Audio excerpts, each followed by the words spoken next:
What's going on, everybody? It's your boy Augusto back at it with another video. Hope you guys could hear me fine here, trying out this whole entire style, new style actually for you guys, since we have a motorcycle now.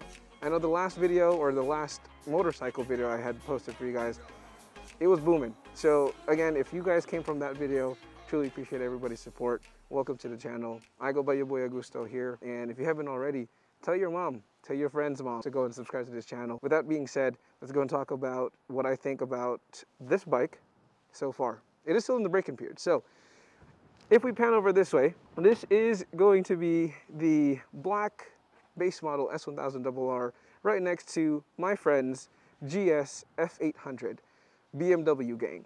This is her first bike. Now comment down below, guys, if you think she's a beginner rider, by the way. If you think this is too much bike for her, let me know in the comment section below. I'm really curious to know what everybody's thoughts are. But back to the S1000 here. We have 506 miles this far. The first break-in period obviously is going to be 600 miles, which I'm almost there. But also, what I don't have is the money to go ahead and pay for that. So we're gonna have a little bit of a leeway time. I'm going to be traveling for the next couple of days here, so that will be put onto a pause. But so far, my thoughts is this bike is a great bike. It is a German Gixxer. Now, by that I mean it is one, comfortable, two, it's fast, and three, for people who know what this bike is, it is an attention grabber, no doubt, hands down. But walking you around the different things that I have touched on this so far is the WRS windscreen, the double bubble windscreen, and also I have a TWM quick release gas cap. Hands down, best money could buy, quality-wise, and also the convenience of not having to take out your key every single time you fill up. Now, as you guys can see here, I do have tank grips here. The only reason why is because every single time I stop at a stoplight, I always crush my... Keeping it friendly here for the kids that are watching here. Again, thank you very much for your support. The last video I just recently posted, we were talking about the TSD Industries integrated signal lights. Now, let's go ahead and show you guys what that looks like.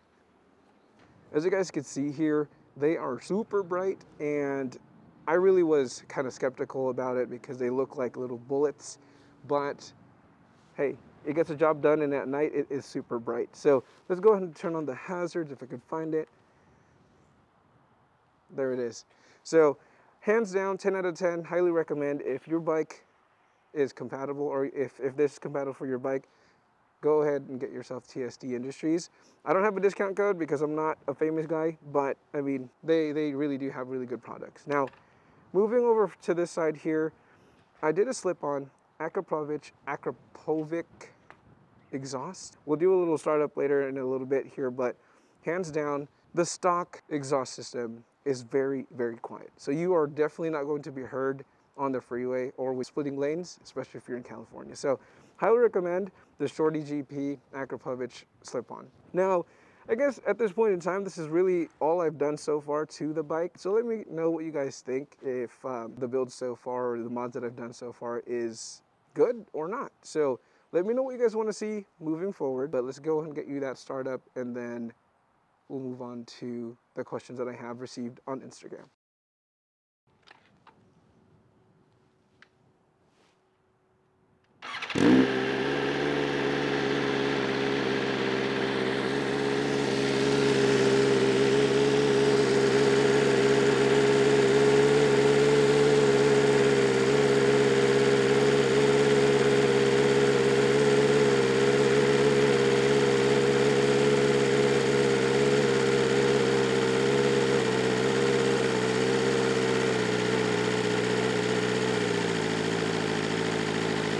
Okay, now that she is a little bit warm, I'm going to go ahead and give you guys a couple revs here. So hopefully see if we can have her pop. So give me 1 second here.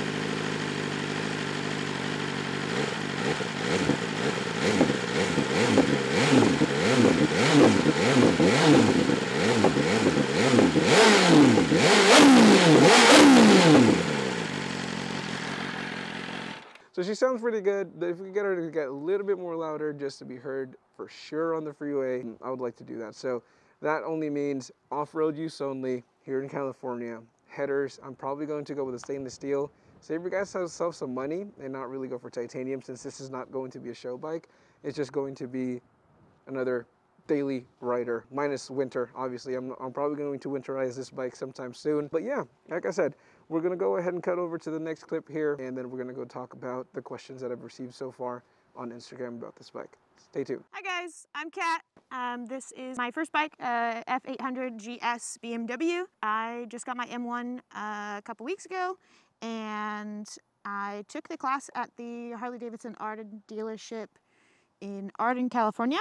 It was a cool experience. I took it with my boyfriend. He had a much more riding experience than I did. I grew up on the back of a motorcycle, but I was never the one actually controlling the vehicle. So it was a fun experience. Just had to get out of your head and enjoy the ride. Be conscious of yourself and your surroundings. But this guy is still in its break-in period. It's got about 200 miles on it so far. So looking forward to after that first service and winterizing it. So after I got my M1, I passed the test, the written and the practical. A little bit after that class, they filed the paperwork with CHP, and I got paperwork from the Harley-Davidson dealership. It was a little late, but that's all right. They give you two things. They give you a yellow piece of paper that they fill out partially, that the DMV is going to fill out the rest of it and keep. And then they give you this little card that says you completed the CMSP course, that is a CHP program. That card, everybody has recommended to me for both the paper and the card to scan it, keep electronic copies of it. Once you go to the DMV and you turn it in, they are going to keep, when they're going to fill it out and they're going to keep it. So you only give them the yellow sheet, you don't give them the card. For me, I took the permit test before I got that paperwork, just because I didn't want to have to wait in line, get a number, do the permit test, and then wait in line and get another number. So I chose to go 2 separate times, and it worked out pretty good for me. I know my boyfriend chose to do it in the same trip, and it was a lot more frustrating. So I went and did my permit test. About a week later, I got the paperwork, and then I went back. It was super easy. They even let me take a second photo because I hated the first photo. But yeah, I mean, I scanned the CMSP completion card, and that was really all my insurance needed. I got a discount for taking the CHP course. And then since I had just recently gotten my M1 and I took that approved course for BMW with it, they have a program, I think it's called MSF. And they gave me $350 back on my course, and they also actually gave me $500 worth of gear. So pretty good experience overall for myself. The DMV wasn't too frustrating, but to be fair, I had everything that I needed going into it, so I was pretty prepared. I was in and out there in about an hour. So overall, good experience. Excited to get back on the road. So that's all right. This is Kat. I'm signing out. I'm going to be riding with the group a little bit more, so you'll see me on the channel, but signing out. Catch you on the next video.